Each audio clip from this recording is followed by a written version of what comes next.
بسم اللہ الرحمن الرحیم۔ صرف 5 منٹ کا مدرسہ قرآن و حدیث کی روشنی میں 355واں دن 25 ذی الحجہ۔ نمبر 1، اسلامی تاریخ۔ عالمگیر رحمۃ اللہ علیہ کی دینی و علمی خدمات۔ اورنگزیب عالمگیر رحمۃ اللہ علیہ کو اسلامی و شرعی علوم سے خاص لگاؤ تھا۔ یوں تو ان کے دور میں بہت سے دینی اور علمی کام انجام دیے گئے اور بہت ساری کتابیں شائع کی گئی۔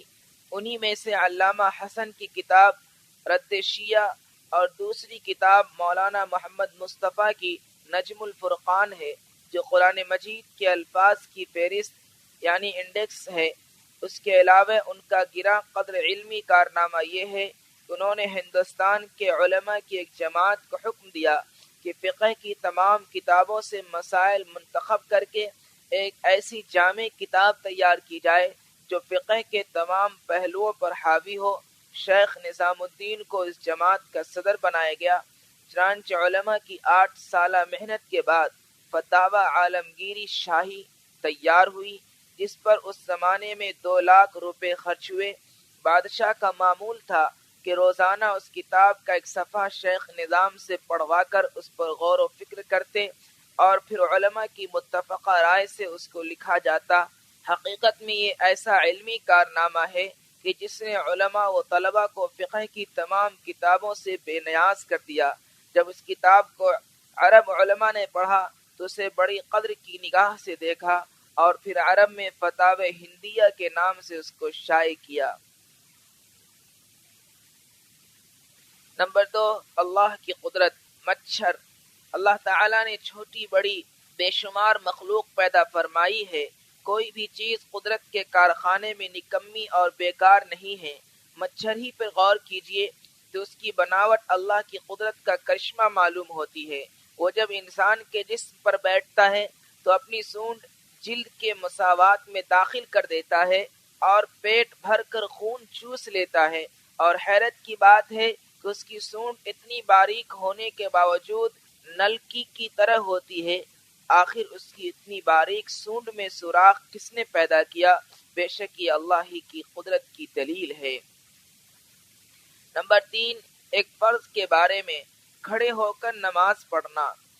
قرآن میں اللہ تعالیٰ فرماتا ہے، نماز میں اللہ کے سامنے عاجز بنے ہوئے کھڑے ہوا کرو۔ فائدہ، اگر کوئی شخص کھڑے ہو کر نماز پڑھنے کی طاقت رکھتا ہو تو اس پر فرض اور واجب نماز کو کھڑے ہو کر پڑھنا فرض ہے۔ نمبر 4، ایک سنت کے بارے میں کثرت سے اللہ کا ذکر کرنا۔ عبداللہ بن ابی اوفا رضی اللہ عنہ بیان کرتے ہیں کہ رسول اللہ صلی اللہ علیہ وسلم کثرت سے اللہ کا ذکر فرماتے اور بیجا بات نہ فرماتے، نماز لمبی پڑھتے، خطبہ بہت مختصر دیتے اور بیواؤں اور مسکینوں کی ضرورت پوری کرنے کے لیے چلنے میں عار اور شرم محسوس نہ فرماتے۔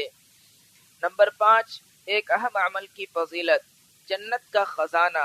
رسول اللہ صلی اللہ علیہ وسلم نے فرمایا، لا حول ولا قوت الا باللہ بکثرت پڑھا کرو، اس لیے کہ یہ جنت کے خزانوں میں سے ایک خزانہ ہے۔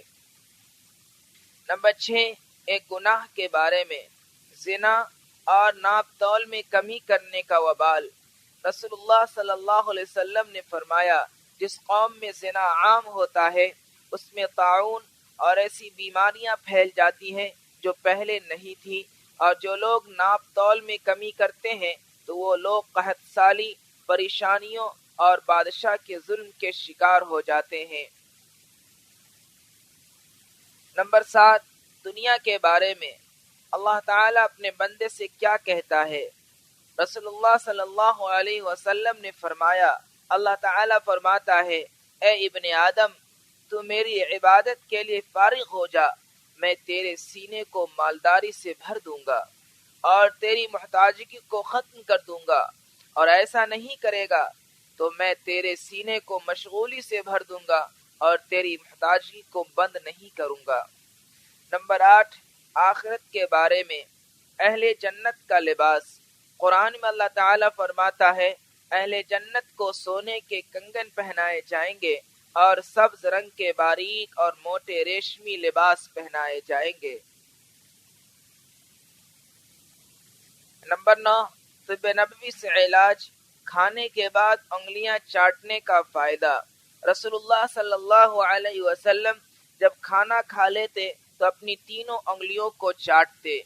فائدہ، علامہ ابن قیم رحمۃ اللہ علیہ کہتے ہیں کہ کھانا کھانے کے بعد انگلیاں چاٹنا ہاضمہ کے لیے انتہائی مفید ہے۔ نمبر 10، قرآن کی نصیحت۔ قرآن میں اللہ تعالیٰ فرماتا ہے، بلا شبہ یہ قرآن ایک نصیحت ہے، تو جو شخص چاہے اپنے رب تک پہنچنے کا راستہ اختیار کر لے، اور تم اللہ کی مرضی کے بغیر کچھ نہیں چاہ سکتے۔ اللہ تعالیٰ بڑے علم و حکمت کا مالک ہے۔